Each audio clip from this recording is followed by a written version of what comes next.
You are listening to Your Practice Made Perfect, support, protection, and advice for practicing medical professionals. Brought to you by SVMIC. Hello, welcome to our podcast. My name is Brian Fortenberry, and today on our episode, we're going to be discussing office governance. And joining us to inform us about some of the intricacies of that is Steve Dickens. Steve, thanks for being here. Well, thank you for having me, Brian. I would like for you to start by telling our listeners a little bit about yourself, about your background and your time at SVMIC. Certainly. I have been at SVMIC for almost 11 years now, and during that time, I've worked in risk management and medical practice services. I currently serve as the Vice President of Medical Practice Services, which is the group of people who help physicians and practice executives run their offices from a business perspective. Prior to joining SVMIC, I spent 15 years in hospital-related businesses, physician practices, home care before joining a physician-owned multi-specialty group, and have worked in healthcare my entire career and been very active in MGMA along the way. Well, absolutely. You have done, I know, an incredible amount of great work here at SVMIC and previous to this, and you've been very active in MGMA, even serving nationally with the MGMA. So thanks for taking the time to join us and discuss this particular topic about office governance. So let's start from the basics. What is organizational governance? What we're talking about is really the way a practice runs. And organizational governance goes to the structure of the practice, whether it's individually physician-led, whether it's led by an executive committee, a board of directors, whether all partner physicians work together to govern the relationship with the practice executive, delegation of duties. It's about how the things get done, how decisions are made, and how the practice decides what it wants to be. Explain to us a little bit about why it is so important to make sure that there is a structure of governance. Well, it's important because if the practice doesn't have an active leadership, a functioning leadership model, then it really inhibits its ability to make strategic decisions. It impacts its ability to react to market forces, to changes in the industry, whether those are regulatory or something from the payers. And the practice that really fails to plan for the future will oftentimes very quickly find itself left behind. Poor governance often leads to bad decisions. It leads to inefficiencies and end up costing the physicians money and impacting their compensation. These governance committees or people, how is that done? Do you normally see mostly physicians in practices? Do you see a mix of executives? And is there one that is more predominant than the other? And if so, what really works better and why? Well, one sees a broad cross-section across practices. In some organizations, it is entirely physician-driven. In other organizations, it's driven entirely by the administrative staff. But the better performing practices actually find a way to merge those together. So the ideal situation is physicians making decisions in terms of the mission and the values of the organization, deciding who we want to be, what is important to us, what are the guiding principles that really help us make the decisions we need to make on a daily basis. And then in conjunction with the CEO, the administrator, the office manager, they're doing the strategic planning process together. And once we have defined who we are and who we want to be, we can talk about how we get there and what are those goals. And then that allows the practice executive to then execute those. Once the physicians have set the direction, it really then becomes the responsibility of the management team to execute those decisions and report those back to the physicians. And then together, they're able to tweak those. So ideally, we like to see that lead physician administrator dyad model. That does make a lot of sense because everyone has to be on the same page. If they're not, then you have different directions that you envision the practice going, or you have unrealistic expectations on one end that can't really truly be carried out on the other end. That's going to be problematic as well. What would you say, Steve, the impact of, say, poor organizational governance can be? What are some of the pitfalls that they're going to find? In an organization that doesn't have good governance, what generally will happen is that there is no defined culture.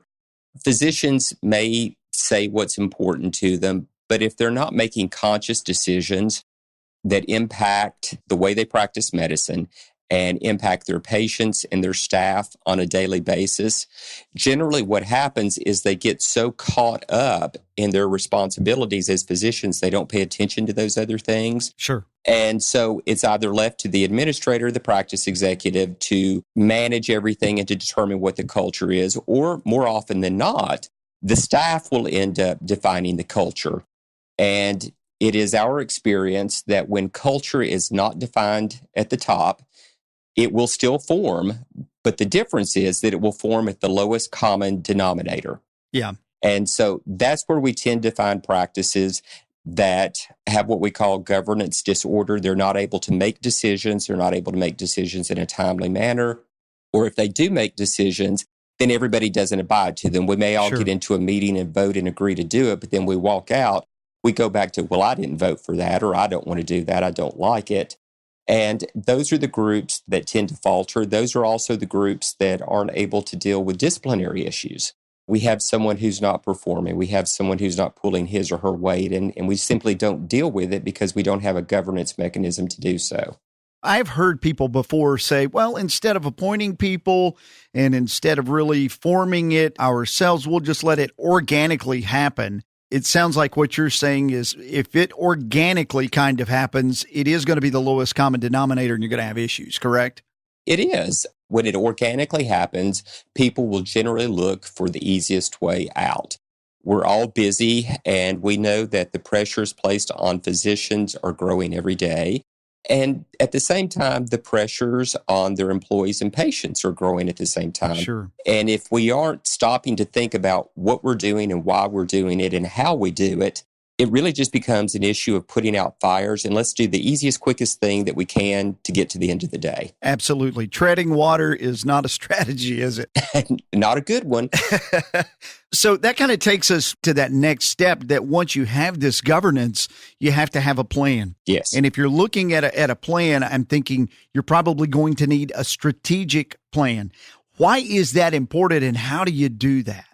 You're absolutely right, Brian. Well, the reason we do strategic planning is because groups have to identify themselves. And in doing that, the members of the group, the physicians, and even the staff, it allows them to buy into the group, and it helps them understand how they should be allocating their very limited resources. And without strategic planning, the group doesn't know where it's going. But doing it allows us to plan for the future. And if you don't have effective governance, there is no point to doing a strategic plan because it won't be executed. It won't be followed. Sure. It is a waste of time, and culture will eat strategy every day of the week. So the first step really is to define that governance model. And once you've done that, you can move forward with strategic planning. We work with groups and help them with strategic planning. And the way we begin that is we always like to meet with the lead physician and the practice executive to make sure that they are on the same page, to learn what their expectations and goals of a strategic meeting are. Sometimes it's to discuss, whether we need to add physicians. We have physicians who are retiring. Do we need to add a new building? It may be things like that. Sure. It may just be a regular touch base. Let's look at our goals from last year. Do they need to be updated or changed? But once we've had that initial meeting with the physician and practice executive, we can make some recommendations about how to proceed. Oftentimes, we will do a survey of the physicians, and that may be just the board members, the members participating in the strategic retreat. It may be all the physicians in the organization, depending on its size. And that gives us a sense of what's important to them and helps us lead the conversation based on the trends we see. It can also be very helpful to survey the staff. Now, we don't ask all of the same questions of the staff that we do of the physicians, but many of the initial questions are the same. And what that does is help the physicians to see whether their staff see the organization differently than they do. And that can be really eye-opening for a lot of the physicians. And once we've done the survey process, we're able to provide that data back. If necessary, we can do a financial analysis, an operational analysis, a compensation analysis, depending on what the group is looking at. And from there, we move into the retreat and the conversation about what they want to do. Maybe they haven't formed their organizational governance yet or their office governance. It sounds like certainly you guys in your department at SVMIC can help them do that. And then if they have and maybe things aren't going well, it really sounds like you have a process in place that you and your team can come in and help get them to where they need to go. Maybe if there's differences in opinion through all these surveys, there can be some, as you said, enlightening moments that their eyes are open even wider to see that. Those are certainly services that you guys provide, correct? That is correct. At the end of the day, it is up to the physicians to decide what direction in which they want to take the group. But we are happy to facilitate the conversation and to offer a very candid opinion whether we think the group is ready for strategic planning. And certainly if they are, we're happy to facilitate that process. And if they're not, we're happy to offer them best practices and recommendations on developing a governance model. And I think it's super important for the practice and those in it to understand they have a partner in SVMIC that is looking out for their interests, but yet they're not so closely associated with inside the practice. They can be kind of that outside party to help. That has got to be a benefit to those practices. It is. We see groups that want to use their own practice executives or even a member of their physician team to facilitate these retreats. And there are instances where that can be successful. The problem is that that individual always has his or her own opinions about what needs to be done as well about the other members. Allowing us to come in really puts an independent body in it. Yes. We're not there to make decisions, and we want the group to be what the group wants to be. So we're able to bring our knowledge of healthcare and offer, expertise in that area, but we don't have a dog in the race, right? As they say. So wherever the group lands, as long as they're happy, we feel like we've brought value. Right. And to be able to bring the facts in an unbiased way is going to really help when it comes to strategic planning and what really is needed. Absolutely. If you have a group out there that maybe they have a governance model, they've tried to put one together and it hasn't gone well. Maybe they tried the organic way that we were talking about earlier, and it just hasn't worked. If they want to improve that, certainly they could contact you guys and medical practice services who could assist them with that. But if they want to take something away from this podcast, even get started before connecting with you, what would you suggest is like basic 101 first steps to do that? Getting started with governance really means a defined structure. So the first thing I would encourage the group to do is to look at their organizational bylaws. Who gets to make decisions? Do all the physicians have an equal vote? Does it require simple majority? Does it require supermajority? Do they have officers? Do they have an executive committee? Do those individuals have job descriptions? It's really important that the physicians decide where the authority rests and who has the authority. They have to decide how we make decisions, and then they have to, among themselves, agree that once we've made the decision, this is what we do. If we go into a meeting and the vote is 7-6, well, that's fine, but when we come out of the meeting, it's 13-0. Yes. That is the best place to start. We have to get on the same page and we have to support one another. Well, that is very good, sound advice. If people that are listening to this find themselves in this situation where they're needing to either set up a governance model, improve a governance model, or maybe even just set up and get assistance with strategic planning, they can reach out and contact you, your team. Just contact Medical Practice Services, and we'll put a consultant in touch with them and go from there. That sounds fantastic. Steve, I can't thank you enough for taking some time out of your incredibly busy day to discuss these important topics, which I know a lot of practices face out there. Thanks for joining us. Oh, you're very welcome. Thank you for having me. Thank you for listening to this episode of Your Practice Made Perfect with your host, Brian Fortenberry. Listen to more episodes, subscribe to the podcast, and find show notes at svmic.com/podcast.